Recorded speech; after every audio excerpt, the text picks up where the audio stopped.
Boa tarde. Obrigada pela música, Tavinho. Oi, gente, tudo bem? Sexta-feira, o sol tá lá fora. Pertinho da gente, né, Luquinha? Que ele nos ilumine, né, Sol? Nos ilumine. O bom do sol é isso, que vem a luz de cima e nos ilumina. Exatamente. Bora lá começar a nossa sexta-feira e refletir um pouquinho com você para alimentar a nossa alma e alimentar também o nosso coração. Você pode pensar que não tem jeito, que não tem mais jeito, que nunca vai aparecer uma saída, que não tem solução, que seu desejo, seus sonhos são impossíveis de acontecer.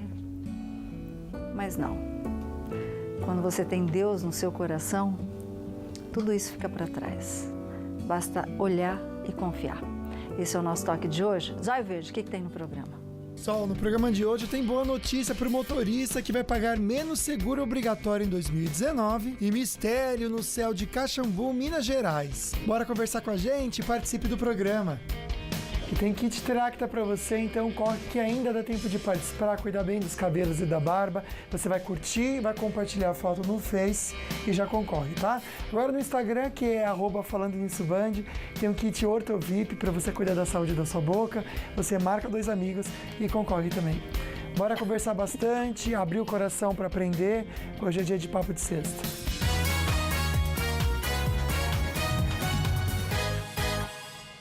O programa de hoje é bem polêmico, mas também bem orientativo. Nós não queremos aqui levantar bandeira ou criticar ou julgar ninguém. Nós queremos falar com você, que de repente se olha para o espelho e não se identifica com aquilo que você vê, Luquinha. Porque tem gente que se sente assim mesmo. Então você de casa que de repente não passa por isso, é como eu falei, abre o coração para entender o próximo. Exatamente. O que é você olhar no espelho, ver uma pessoa e querer outro corpo? São os chamados transgêneros, pessoas que não se identificam com o sexo biológico desde o nascimento. É como se tivessem nascido no corpo errado. Isso pode de alguma forma causar algum tipo de transtorno, como depressão, ansiedade, mal-estar, a não aceitação. Afinal de contas, qual a diferença entre identidade de gênero e orientação sexual? Ele saiu de Campinas para nos orientar. A gente ama quando ele está aqui, psiquiatra Fábio Martins. Doutor Chega Fábio, junto, doutor. obrigada. Prazer. Tá aqui, Hoje é delicado. Obrigado, doutor. Valeu. Beijo para o Sidney, assessor do doutor, que está sempre aqui com a gente. Muito obrigada, viu, Fábio? Mais uma vez, um prazer estar aqui com você, com o Luquinha e com o seu público maravilhoso. A gente ama bastante, doutor. E a gente vai orientar o pessoal de casa. Você não precisa se identificar se você não quiser. O nosso objetivo é entender e dar essa orientação. O que você... Vamos supor que eu seja uma paciente sua. Eu sou uma mulher, eu vejo uma imagem de uma mulher no espelho. Só que eu não quero ser esse corpo de mulher. É como se tivesse um homem, vamos supor, dentro de mim. E dá esse choque de identidade. Esse choque de identidade, ele pode causar algum tipo de transtorno? Qual é a orientação que você dá para essa pessoa?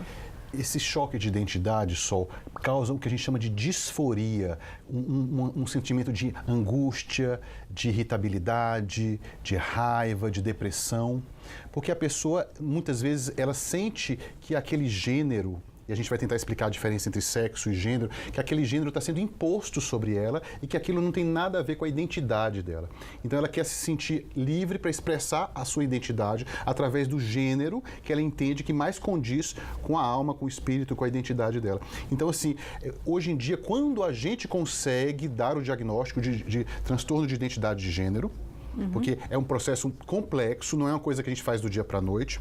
Então, o que a gente tem que fazer é ajudar essa pessoa a passar, a fazer essa transição com todo cuidado, com toda delicadeza, para que ela possa adequar o gênero dela à identidade dela e não viver de acordo apenas com o sexo biológico. Mas respondendo mais diretamente a sua pergunta, traz muita angústia, muita depressão, e o tratamento hoje não é tentar convencer a pessoa de que ela precisa se resignar com o sexo biológico. O tratamento é realmente ajudar a pessoa a fazer a transição. Mas muitas vezes as pessoas se confundem. Elas acham que tem um transtorno de identidade de gênero e na realidade são outras questões. Então a coisa não é tão simples assim. né? Então, tem gente que tem um transtorno de identidade de gênero e a gente vai diagnosticar isso através de uma equipe multidisciplinar e através de um acompanhamento a longo prazo e uma transição gradual. E tem algumas pessoas que vão ter outras questões, que vão ter o que a gente chama de transvestismo ou vão ser crossdresser, ou seja, elas se contentam em se vestir como mulher, mas não precisam fazer a transição completa. Tem gente que fica na categoria do travesti, ou seja, é uma pessoa que gosta de transitar, de se vestir de mulher, mas ainda tem uma relação com os próprios órgãos genitais muito sexualizada e muito masculina ainda, muitas vezes. Então, a coisa não é tão simples. Mas a mensagem é, quando a gente chega no diagnóstico de transtorno de identidade de gênero, a gente tem que facilitar a transição dessa pessoa e tornar essa transição o melhor possível para que ela readeque o gênero dela à identidade e não ao sexo biológico. Até porque o doutor estava comentando, e a gente vai dividir isso com você, viu, Luquinha? Estava comentando no camarim que muitas vezes é necessário a pessoa vivenciar aos poucos aquilo que ela quer ser. Porque uma coisa está aqui, outra coisa é na realidade. Né? Muitas vezes a gente diz, Sol, que se tornar um homem ou se tornar uma mulher não é um processo do dia para a noite. Sim. Né? E muitas vezes o que é ser homem e o que é ser mulher muda de acordo com o tempo, com a cultura. Né? Então, assim, não é um processo que as pessoas acham assim, que ser homem e ser mulher é vestir determinadas roupas ou ter determinados comportamentos, e as coisas não são tão simples assim. Existem muitas formas diferentes de ser homem e de ser mulher. E é importante que quem esteja em casa perceba isso, para que a gente não fique preso em um modelinho muito rígido, né? Ok, então. Tá cheio de dúvidas aqui, viu, Luquinha? Inclusive, a Sabrina, ela mandou um depoimento pra gente. Vamos assistir. Bom dia, meu nome é Sabrina, tenho 28 anos e sobre o tema de hoje, eu acredito que a sociedade está passando por um ensino, né? Estão começando a compreender e entender mais a transexualidade e acredito muito, espero muito, um futuro melhor onde as pessoas não tenham mais rótulos e sim sejam tratados e respeitados por ser simplesmente ser humanos. Obrigada. E aí, doutor, o que a gente pode falar para essa querida Sabrina? Sabrina, você tem razão. Antigamente as pessoas ficavam escondidas, né? E elas não conviviam em sociedade. E hoje está todo mundo tendo que lidar, as pessoas não estão se escondendo, a internet está aí. Sim. E as pessoas querem o direito de existir. E as pessoas que não são iguais ou que são muito diferentes, elas muitas vezes elas não querem afrontar o outro com o seu jeito de ser. Elas querem simplesmente poder existir e estar no mundo. Só que isso causa muito conflito, porque às vezes bate de frente com valores religiosos e morais, que são tradições que estão aí há muito tempo. E aí é preciso muito diálogo e muita disposição para que todas as partes entendam que esse processo é um processo construído conjuntamente. E que se a gente não tiver boa vontade de todos os lados, a gente não vai chegar no lugar nenhum, a gente só vai dividir. Então, assim, a gente precisa aprender a conviver, mesmo com aquelas pessoas que têm valores muito diferentes dos nossos. Pois é, tem dois casais aqui justamente pedindo uma orientação de como eles podem fazer, descobriram, o filho falou que é gay, como é que eles podem fazer para não confrontar o filho, já que eles não aceitam, mas eles amam esse filho. Daqui a pouquinho a gente responde, viu, Luquinha? Porque olha que interessante também a dúvida aqui, né? O hormônio, o que causa isso? Hormônio, convivência com outros gêneros, o que pode vir a acontecer desde o nascimento. Então, são dúvidas realmente que você aí de casa pode ter sobre o transgênero e a gente quer realmente entender junto com você, mas agora a gente fica bem informado com as notícias da redação.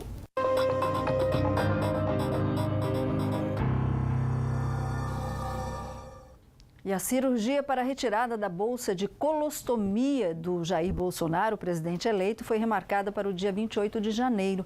Nós vamos saber os detalhes com Daniela Lopes. Está linda hoje de viver, hein, Dani? Ao vivo da redação do Falando Nisso. Boa tarde, linda. Muito boa tarde, Solange, Lucas e a todos que acompanham Falando Nisso. Olha só, a decisão foi tomada pelos médicos a pedido do presidente eleito depois de uma consulta no Hospital Albert Einstein, em São Paulo. A reportagem agora é de Juliano Dipp. A equipe médica afirmou que o estado de saúde do presidente eleito é ótimo e que agora ele deve apenas seguir com atividades físicas. O encontro foi um pedido de Bolsonaro para tratar da data para a retirada da bolsa de colostomia. A cirurgia, marcada inicialmente para 12 de dezembro, foi adiada depois que os exames mostraram uma inflamação na região da facada. Os médicos haviam combinado uma reavaliação para o dia 19 de janeiro, podendo operá-lo no dia seguinte. Mas Bolsonaro quer participar do Fórum Econômico de Davos, que acontece na Suíça de 22 a 25 de janeiro. Por isso, a cirurgia que vai religar todo o intestino do presidente eleito foi marcada para 28 de janeiro. O procedimento é mais simples do que as duas cirurgias que Bolsonaro enfrentou desde que foi vítima do ataque na cidade mineira de Juiz de Fora em setembro. Na primeira, os médicos controlaram a hemorragia e costuraram 3 perfurações no intestino delgado. Com o intestino grosso também atingido, a bolsa de colostomia foi necessária para evitar infecções. Já em São Paulo, Bolsonaro passou por outra operação por causa de uma obstrução intestinal. Após a nova cirurgia, em janeiro, a recuperação do presidente eleito deve durar 3 semanas. E a Polícia Federal realiza, neste momento, buscas em São Paulo para cumprir a ordem de prisão do italiano Cesare Battisti, expedida pelo ministro Luiz Fux, do Supremo Tribunal Federal. Equipes da Polícia Civil do Estado também estão à procura do italiano. O ministro do STF determinou na noite de ontem a prisão do italiano, condenado por 4 homicídios na Itália na década de 70. Dani, Fux já tinha dado uma outra opinião, voltou atrás na decisão dele mesmo, né? Isso mesmo, viu, Solange? Fux revogou uma liminar, isto é, ele pediu uma decisão provisória concedida por ele mesmo em outubro do ano passado que impedia a extradição do italiano. Em comunicado à imprensa, a Procuradoria-Geral da República disse que pediu a prisão ao STF para evitar risco de fuga. O ministro Luiz Fux revogou a liminar que ele próprio havia concedido à defesa de Cesare Battisti no ano passado. A decisão provisória impedia que ele fosse extraditado para a Itália. Em 2010, o STF concordou com a extradição, mas disse que a decisão caberia ao presidente da República. Antes de deixar o cargo, o então presidente Lula autorizou a permanência de Battisti no Brasil. No ano passado, o governo italiano pediu a Michel Temer que revisasse a decisão. Foi por esse motivo que a defesa do italiano foi ao Supremo com pedido de habeas corpus. Decisão essa que foi cassada agora também por Fux. Caberá a Michel Temer ou a Jair Bolsonaro decidir se autoriza a extradição. Na mesma sentença, o ministro Fux determinou a prisão imediata de Battisti, porque havia um pedido da Interpol nesse sentido. Isso em razão de o italiano ter sido preso no ano passado ao tentar cruzar a fronteira com a Bolívia, de carro com $6 mil e 1.330 euros não declarados. Caberá à Polícia Federal prender Battisti, que hoje mora numa cidade do litoral de São Paulo. Mora na cidade do litoral de São Paulo, mas escafedeu-se, foi abduzido. Ninguém sabe onde ele está, nem o advogado dele, Luquinha. Ai, sumiu, né? Sumiu. Aliás, para sumir aqui é fácil, né, gente? Conversar com a Dani agora sobre as estradas. Dani, boa tarde. Estou com imagens da Tamoios aqui. Parece que, por enquanto, aí tudo de boa por lá. Tudo tranquilo sim, viu, Lucas? Segundo a concessionária Tamoios, o trânsito está tranquilo neste momento, tempo aberto, nenhum problema grave para o motorista. A gente só lembra que tem obras na rodovia e tem operação Pare e Siga no trecho de serra. Já na rodovia Presidente Dutra, Lucas, tem um ponto de lentidão em São José dos Campos, quilômetro 156, houve um acidente. O tráfego está lento, então ali na pista expressa sentido São Paulo, com o tráfego fluindo somente pela faixa da esquerda, porque ali ainda tem a faixa bloqueada da direita por conta desse acidente, com lentidão até o quilômetro 155. Então, atenção, motorista. Obrigado, Dani. Imagens daqui em São Sebastião, para quem aguarda a travessia de balsa. 1 hora de espera, debaixo de muito sol e apenas 30 minutos para quem está em Ilhabela. Aliás, será que o final de semana vai ter esse solzão todo? Sol? Sim, opa, mas também chuva com força. A partir de hoje à tarde, viu? Em São Bento do Sapucaí, a máxima é de 26 graus. Previsão de chuva agora à tarde por lá. O mesmo aqui em São José dos Campos, máxima de 34. Dia muito quente, Cachoeira Paulista, máxima de 35. E em São Luís, máxima de 32. Caraguá, Ilhabela, máxima de 34 graus. Por isso, chuva forte também agora à tarde. Em Taubaté, o mesmo, dia quente, máxima de 35. E até terça-feira que vem, sol, a média de máxima em Taubaté é de 34 graus. E motoristas vão pagar menos seguro obrigatório em 2019. Olha. Uma boa notícia, hein, Sol? Que a gente tem que comemorar já, Deixa eu só dar uma má notícia, não pra gente, mas pra ele. A Justiça mandou prender, deu a ordem de prisão para João de Deus. A Justiça acabou de decretar a prisão dele. Também mais de 300 pessoas. Ontem estava prende, não prende, vai ser preso. Também é muita gente, né? Bom, e daqui a pouquinho também a gente vai ter as dicas do veterinário da Polipet, o Dr. Marcos Massal. Muito legal essa dica dele, viu? Você está querendo adotar um animalzinho de estimação? Daqui a pouco eu vou dar uma dica para vocês no meu Amigo Bicho.